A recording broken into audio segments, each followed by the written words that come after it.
Let's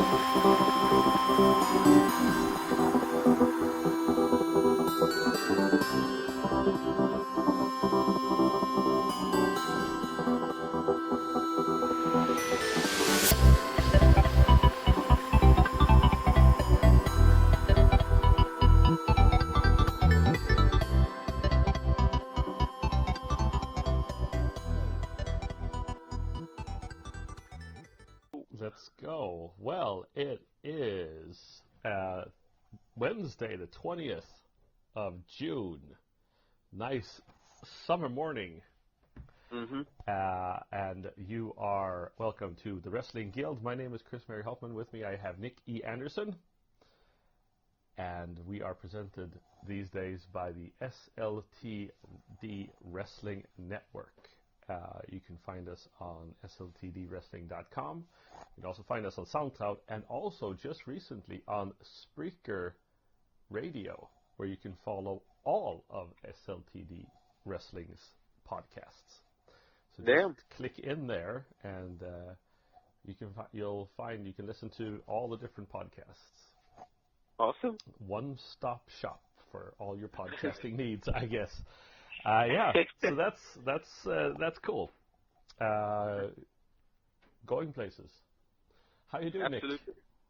No, I'm doing pretty good. You know, it's summer break, just chilling, loading the batteries, charging them, and just gonna chill.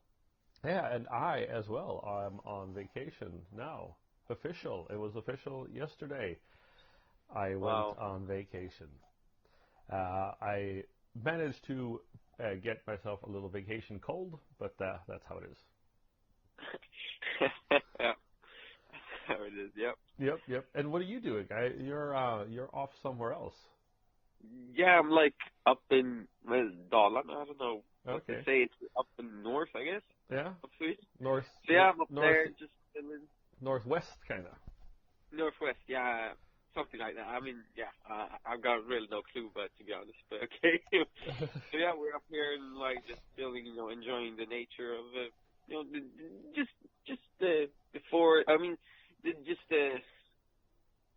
it's just really nice up here, and it's just very nice to see that when you're always in the city, you don't get to see this. So cool. So we're going to talk about Impact that was from June 14th. So, how did you like this episode? I think it was pretty good. We had some good matches, and the matches we had weren't sloppy. I think none of them were really sloppy. Mm-hmm. I think a lot of people gave 100%. And we had some good behind the lines, or what do you want to say? Behind the scenes? Behind the scenes and whatnot, and I think the storylines were really good. And when Sam Callahan and Eddie, that storyline was really, really well as well. So we had some really good stuff here. Mm-hmm. Yeah, no, there was definitely. Unfortunately, this was the ratings dropped for this episode. I just don't know what they need to do to keep the ratings up. Because people, if people have been watching last week with the Eddie Sammy fight in the woods, they would have definitely wanted to have tuned in this week. But I think that last week was a little bit lower rated, so people didn't see it. I just don't know. You need to get a buzz about Impact more than they have. Maybe. But also, I know that the subscriptions for the GWN network are on the rise, so maybe people are just watching it on, online. Maybe people are just streaming it. Yeah, that could be the case as well. Yeah, true. Because the network that they are on, Pop TV, is such a small network that not everybody gets it. Not everybody knows where to find it and stuff like that. So I mean, I can see how that would be a problem too. No, absolutely. That's a great point, actually. Yeah. Anyway, so we start by Moose arriving at the arena. He is going to fight Eli Drake, and the winner of their match is going to go on to Slammiversary and face none other than Austin Aries for the championship. Yeah. Yeah.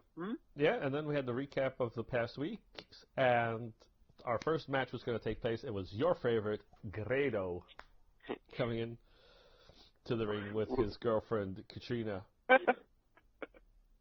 Yeah, and the funny thing was I had to rewatch this a couple of times because I didn't really understand. So we have Grado and we have his girlfriend coming out, and then we have Eddie coming from somewhere beating the crap out of Grado. Yeah, Eddie rolls in, takes out Grado with a Singapore cane, and just kind of goes off and saying that he had Callahan where he wanted him, and that Dreamer stopped him, and then he calls out Dreamer. A lot of people are saying that this was probably the best promo that Eddie Edwards has ever done. Okay. Maybe. Yeah, maybe, I don't know. Maybe it was because Tommy and Eddie kind of played off each other quite well. Tommy comes out and says that Eddie can't do the kind of stuff that he wants to do or that he wanted to do to Callahan. It's a different age. He has friends with brain injuries and stuff like that. Because Tommy Dreamer comes from an era, I mean, he was in a company called Extreme Championship Wrestling. So, I mean, it was supposed to be extreme. A lot of blood, a lot of tacks, a lot of stuff like that. So he says that it's a different time. You can't do what Eddie wants to do. And Eddie goes on and says, well, you've been in a similar situation. You were in a similar feud when you were young, and he, of course, is referencing kind of like a love triangle feud that Tommy Dreamer, Raven had with the woman who would later be Tommy Dreamer's actual wife. So they had some brutal matches. No, I mean, like you say, Dreamer and Eddie, they played off really, really well. And I think this could be a great storyline if they're going to continue, because from watching this, I would say there could be a great storyline right here. Yeah, I think so. I think it's a natural way to go in, because I think the program that we're going to be seeing will be Tommy Dreamer versus Eddie Edwards in the future. I think that'll continue, obviously, because Eddie Edwards cracks Tommy over the head with his cane. Yeah. And Tommy goes into the Tommy's in the back after that. Talks to Scott D'Amore, says that he says to Scott to take care of it and that he's going home, and that so Tommy Dreamer goes back to House of Hardcore, is what they say basically. Yep.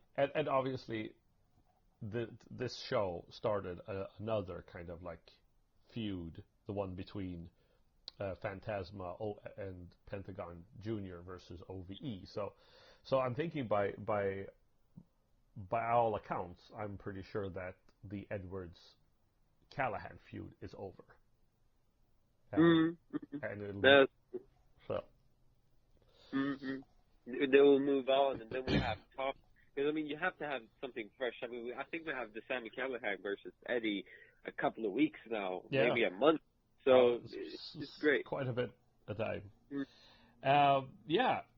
We had Matthews and Callis at the command center. They're talking some stuff, just kind of talking about what the show. Happy that they're still keeping up with this. I think it's great. And then we have Rebel making her triumphant return back to Impact. Yeah. We have, because Taya, I think, beat both Ava Story, who isn't in the company anymore, and what was her name? Amber Nova. Amber Nova. Yeah. So like the two jobbers aren't around anymore. Or Amber Nova, I think, still kind of is considered being part of the company, but. So Rebel versus Taya. What did you think of this match? I mean, I think we had a great match. Good back and forth. I like that. I think Rebel did very well. I guess. I must say that. I must say that from where Rebel came from, because she was basically just brought in as part, and they talked a little bit about this. They talked because she was brought in as a member of a group called the Menagerie, which was kind of like Josh Matthews said, like a circus group that didn't have a circus, so they were going to make money by wrestling. So it was Rebel. It was I think they called him the Freak. He was this huge guy with a mask. Shit. Yeah, he was really big, but he was Robbie. I can't remember what his last name was, but he was a British wrestler who had been in there before, but they just kind of redone him. And then Crazy Steve was part of it as well. That's where Crazy Steve came from. That's how they brought him in, like this kind of circus clown. Yeah, okay. But I mean, definitely, I guess I wouldn't have imagined that Rebel was the one that was going to be sticking around. But I think she was actually quite poor at wrestling in the beginning. But I mean, now she definitely stepped up. She seems to be a natural athlete, so I think that has to do with it. Yeah, she really impressed me. Like, I didn't know she was this good. I mean, I was like, what? Is this the same wrestler I saw a couple of months ago? Wow. Yeah. Taya wins with a spear. Spear seems to be the move of the day because Moose also wins with a spear. With this, yeah, they're all using the same good old stuff. Yeah, I know. I think gone are the days where you're not allowed to use somebody else's move, because that was like a thing back in the day. That you weren't allowed to use other wrestlers' moves. Because what? Because that's like their move? Yeah. Okay. Anyway, Taya cuts a promo on Madison Rayne, says that she is Knockout's royalty, not only Lucha Underground royalty or Lucha royalty, and that it is her kingdom. So basically she challenges Madison Rayne. I guess Madison Rayne is like back in the fold, because Madison Rayne is just like kind of come and gone over the last couple of years, but now it seems like she's going to be like permanent. Okay. Okay, cool. I mean, there is maybe some potential there. I mean, she isn't bad in any way, but she isn't really good in any way either, so might be some potential. Mm-hmm. We'll see. Then we had the GWN moment of the week. Christopher Daniels versus Samoa Joe versus AJ Styles. This is oftentimes called the best match in TNA ever. Okay. This match got 5 stars from Dave Meltzer, who is like a big wrestling authority.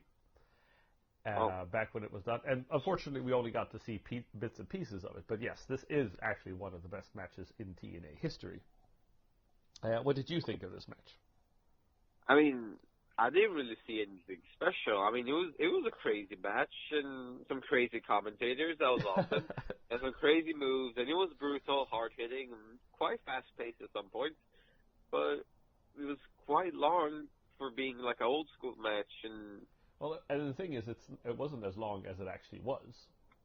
Like you said, it was only segments of it. Yeah. So I would suggest to go back and watch the whole thing, actually, because it's a really good match. There's a lot of back and forth and stuff like that. The sad thing is that, like I've said before, like AJ Styles isn't in the company anymore, Christopher Daniels isn't in the company anymore, and Samoa Joe isn't in the company anymore. That makes you kind of like sad, because like, for a long time, they were TNA. They were Impact Wrestling, and so to look at those and see like, wow, this was like the best of the best. Absolutely, yeah, that's true. They were like the stars, yeah. Yeah. So, but it's always fun to see these kind of matches. Like for last week's where we saw Tommy Dreamer versus Rob Van Dam, 2 kind of older wrestlers that couldn't like pull it out the way they used to seeing like AJ Styles, Samoa Joe, and Christopher Daniels when they were like in their prime. That's quite a difference. Absolutely, yeah, that's quite cool. Like you said, there was AJ Styles, right? Yeah, old school man. Yeah, AJ Styles won. He won the X Division Championship here. It wasn't Sanjay, right? The other guy. No, that's Christopher Daniels. Was that Christopher? Oh, damn. Okay. That's the fallen. Yeah, 'cause, I mean, that's the fallen angel, Christopher Daniels. Actually, AJ Styles' best friend. For reals. Wow. They're such good friends that they've actually named their children after each other.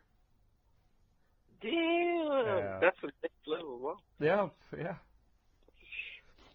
Anyway, so interview with Matt Sydal in the back. He says that that Brian Cage is weak and that he offered to help him, but it's Cage's own fault. Yeah, like he sees like unsecureness in his eyes or whatever. Yeah, he needs to open his third eyeball. We need to start. And then I assume that you took a toilet break because there was a scary OVE promo. Yeah, that was really scary, actually. Yeah, there was one more scarier later on, but yeah, this like Sammy's going crazy, which is also awesome to see because like Eddie is trying to kill him, and then Sammy's like, okay, if you want to play that game, let's kill you. I will kill you, your family, your wife, your children, your whole family, your old cousins and everything. So. I like the fact that they have them obviously made up. They have makeup on to look like they're actually like injured. But anyway, Callahan says that they have a different agenda now. He sees the match in the woods as a win. He has a different agenda, and Jake Christ is going to take out Phantasma. So that's coming out later. Then we had Cult of Lee versus KM and Falaba. How did you like this? I'm never gonna like Cult of Lee, but I really like KM and Falaba. How good at it. But I think they went ham on Cult of Lee in the beginning. Yes, so they did the steamroller on them, and there was a lot of stuff going on. Yeah, but the only issue was the ending, really. I mean, because towards the end, Falaba did some miscalculations. He was like blinded or something. Yeah, and he Samoan dropped KM, and they lose. They steal the win, and KM gets angry. Really angry. He takes like Falaba down. He pushes him down and whatnot. And Falaba got really angry. Yeah, and Falaba got really angry. So I don't know if that's gonna mean they're gonna separate or we're gonna have KM. different storyline. Yeah, I feel like KM basically said that they broke up. Yeah. But we'll see. It's a little. I mean, I don't know what a KM Falaba team would be. I mean, what they would do with them. But I also feel that maybe it's a little bit too early to break them off and have a feud because they've already kind of feuded. You know, KM has been mean to Falaba and stuff like that, so I don't know if that's necessary. We'll see. We'll see what happens. It'll be interesting. Mm-hmm. Then we had a Moose Eli Drake vignette, which is fine.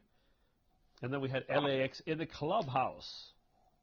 Yeah. I've got to say, I just got to say that I love Eddie Kingston. I love that he's back. I love kind of like his raw, like brutal way of speaking. He really feels like he's from the streets. Mm-hmm. But King announces a tag team title match the next week. So this week. Yeah, and I really don't understand. So you're saying they're celebrating before they actually got the titles, or what? Well, they were kind of celebrating that they won. Oh, okay. Oh, yeah. Okay. I was like, you're already celebrating before you're even in the match, in the ring. I mean, come on. Okay. Yeah. Diamante, though, joins the festivities, but she's not. She doesn't trust him. Yeah, she's not really convinced. I don't know. It's interesting because, I mean, does she know more than we do, or has she seen something? She might. And when they leave, King acts strange and sits down in Conan's chair. Yeah, that was weird as well.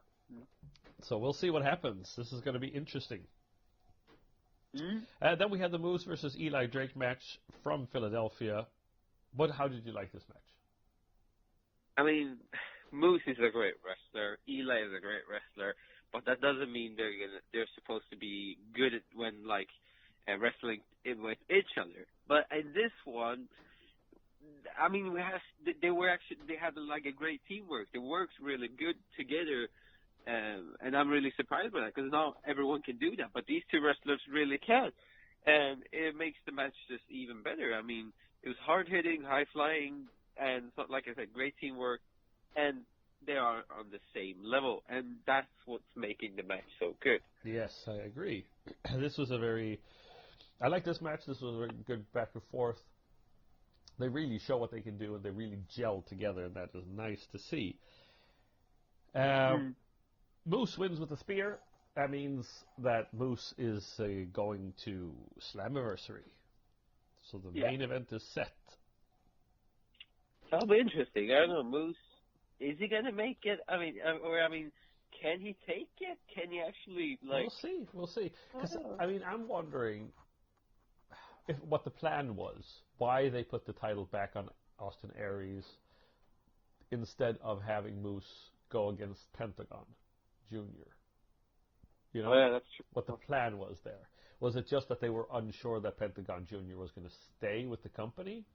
Because it looks like he's staying with the company at least for a little bit. We don't know yet what his role is going to be in Slammiversary. But it felt like wasn't really worth having the title move around so much. Or is it just because they still want Pentagon Jr. is so popular that they don't want to have him as a heel, and Austin is better as the heel to the Moose babyface? Oh yeah. It's really. It's hard to say. Yeah, it's true. Like you say, Moose could have got it, and then he could have gone against Pentagon, which would make more sense and more logical. But we just have to see. I don't know how they are going to figure this out. But interesting. We'll see. Then we had what I thought was probably the best match of the evening: Kiera Hogan versus Tessa Blanchard. I think it was a match that surprised a lot of people. Like, Kiera went really ham on Tessa, like I've never seen before. It's like Eddie, but in a female body. I mean, so you're saying that Kiera Hogan is the female version of Eddie Edwards? I mean, kind of, because she was so pissed off. She was so pissed off. Like, she didn't even give a chance for Tessa to breathe. She just went on, and Tessa wasn't really ready for this, because I guess she didn't expect this. But somehow Tessa was lucky in the end, and Yeah, I found it it's so different from any other women's match that we've seen in recent times, because it was brutal. I mean, they were really hard hitting. I mean, the Rosemary versus Su Yung, Rosemary or Su Yung and Allie, all those things. Sure, they've been brutal, but they've been brutal because there's been other things, like the casket match, and there was all that kind of stuff. Taya versus Rosemary was brutal because there was chairs involved, or tables involved. But this one was it was brutal because they were so hard hitting against each other. Absolutely. I definitely agree with you. Yeah. And Tessa Blanchard was going after Kiera Hogan's back. She was kicking her in the back, and it was just I really thought that this was a good match. And then I don't understand why the ref didn't do anything about the chair that was brought. All of a sudden, Kiera Hogan throws a chair at Tessa Blanchard's head, and he's just yeah, whatever. It's fine. It's fine. They're girls. But anyway, so that I really like that. Tessa Blanchard's. There was a lot of near falls. I didn't know it could have gone anywhere. Anyway, I thought that Kiera Hogan was going to win there for a hot second, but Tessa Blanchard comes back and hits the Hertz Donut kind of move on Kiera Hogan onto the chair and wins. This was a great match. I thought this was really good. And the ending was good. It wasn't the referee wasn't looking here and there, and the referee wasn't looking, right? Well, he was looking when she got the chair in the face, when she did. But the chair was already in the ring, and I think that's different. If you don't actually use the chair as a weapon, hit somebody with it, that's illegal. But if you get hit with your face onto the chair, because it's just standing there, maybe that's okay. I don't know. Yeah, just hitting someone in the face with a chair. Rules in wrestling are very weird. Oh, very weird. Yeah, I can see that. Yeah. Okay. Anyway, we go on. We have a mystery attacker vignette. Matthews and Callis talk about the attacks, that they don't really have any updates, stuff like that. We'll have an update soon. And then we had Jake Christ. We had the two final matches here were short, and they just basically were there to further storyline. which was a little weird because I would have maybe wanted to see a better match between Cage and Seidel. But anyway, first Jake Christ versus Phantasma. And Phantasma wins real quick with a body scissor roll up. Yeah. OVE attack Phantasma. He takes them out, but then Callahan comes out and takes him out, and they are going to take his mask off. Yeah, but then Mr. Pentagon has enough of this madness and actually comes out, and they fall back. I mean, 3 against 1, but they're such pussies, so they actually fall back. Shit heels, you'd call them. Okay. Yep. That's how. But is this going to be a storyline between Sammy and Pentagon now, yes. or was that just what I've heard is that in like Toronto or whatever, there's going to be a mask versus hair match. Ooh. So if Pentagon loses, he loses his mask, and if Sammy Callahan loses, he loses his hair. Interesting. Yeah. Interesting. Hmm? Yes, but on Thursday, that is tomorrow, it's going to be Pentagon and Phantasma versus the Christ brothers. Oh, okay. So, yeah, that'll be wow. interesting to see where that goes. Of course, Sammy Callahan and Pentagon Jr. and Phantasma know each other from before because they are in Lucha Underground together. Oh, yeah, obviously. Mm-hmm. Mm-hmm. And then we had the main event, X Division title match, Brian Cage versus Matt Sydal. They start wrestling, Cage does his thing, Sydal does his thing, and then Congo Kong's music hits. Yeah, and Jacobs comes out with Kong, and it doesn't really make that much sense because their music come on, they come out, and then it just stops, and the match still goes on. Yeah, I know. But, I mean, Sydal gets the upper hand in the beginning here, but he loses it then later on. But it was some good back and forth. It looked like what Congo Kong and Cage looked at each other. Yep. And like Congo was really pissed. And I don't know if that distracted him. I don't know what happened, but Congo Kong throws Cage into the steps, and Sydal wins by count out. So we're going to probably be seeing, and I think this was probably, because we were talking about this last week, should Sydal win against Cage? Should Sydal be the one who defeats Cage? We don't know. That was kind of up in the air. Cage is undefeated. Sydal is very much the size of the people that Cage has been beating. What would make Sydal be able to beat Cage? And are we ready for Sydal to lose the X Division title? I don't think so. So this was probably the best way to end it.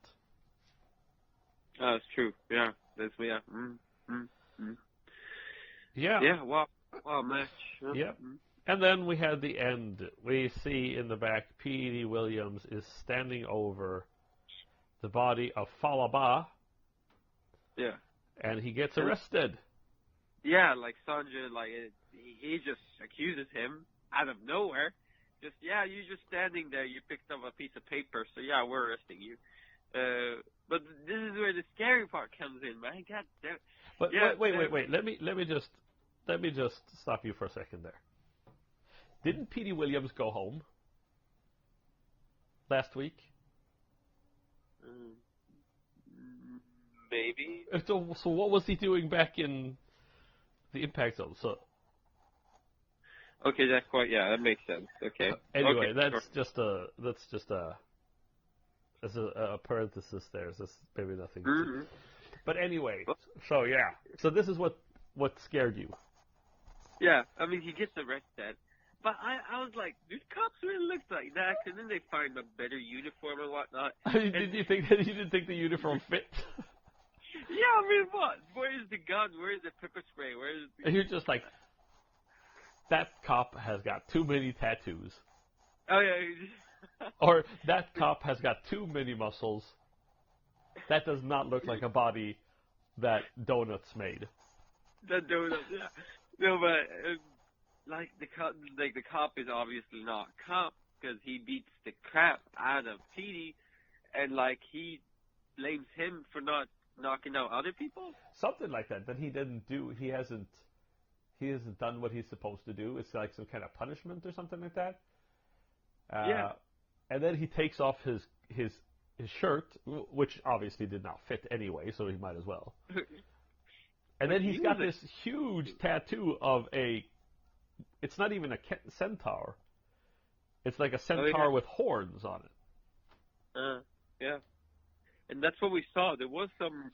You remember in this episode they showed us the back of someone with horns as well? Yeah. I don't know who is this guy. Do you know?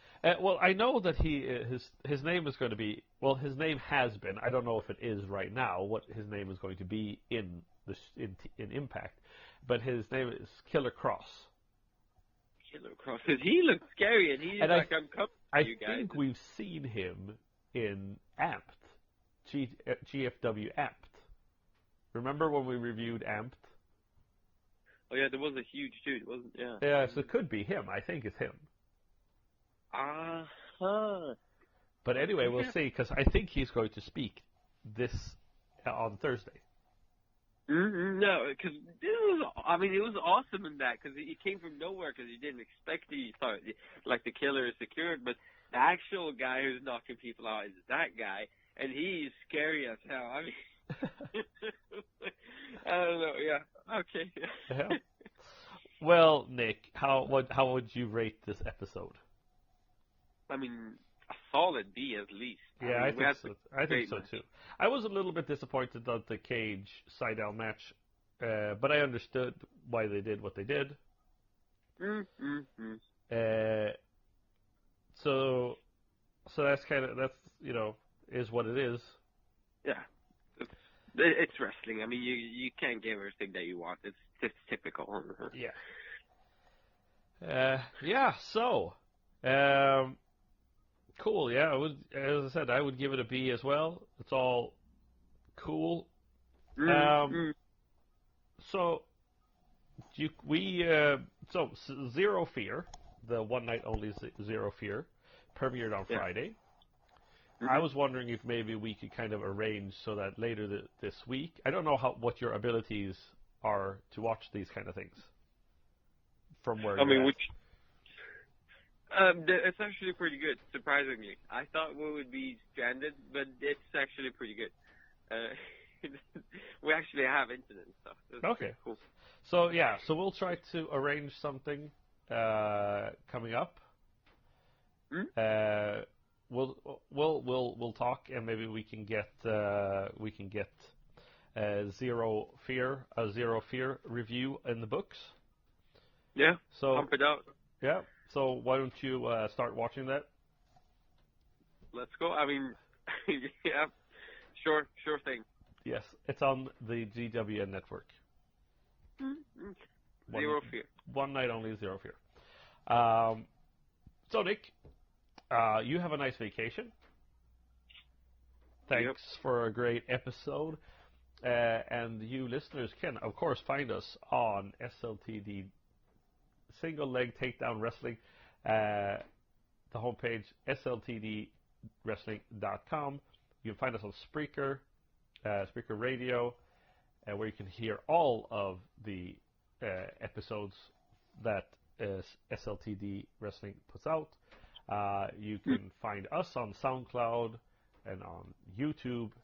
You can follow us on Twitter and on Facebook and all that good stuff. You can also follow Nick on Facebook as well under Nick A77. It was a really weird handle, but I tried to change that, but if someone I mean I really tried because it looks retarded, but I really will not change it. Okay. At least I'm being honest. Okay. Yeah. Anyway, well, Nick, I think it's time to say goodbye. Yeah, sadly. So for Nick E. Anderson, my name is Chris Mary Haltman, and we will talk to you later this week, hopefully. Boom.